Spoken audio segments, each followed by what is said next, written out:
Hola, em dic Aziz, soc membre del Sindicat Manter de Barcelona i de la marca Top Manta.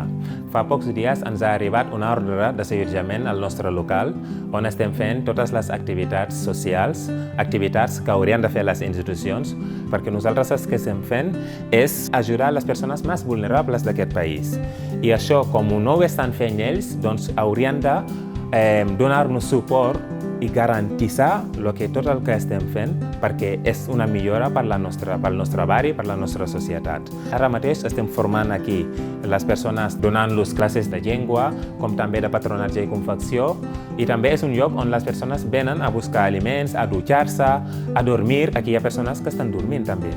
Però ara ens volen fer fora. És un local del propietari de la Caixa que estem disposats a pagar lloguer, no? Per tant, tenen recursos de reformar-lo i llogar-nos-ho, perquè el que no estem d'acord, que ens fan fora i després tornen a tancar-lo, que hi hagi possibilitat de que tornin els traficants. I això per nosaltres és una injustícia que demanem suport de tothom per frenar-ho.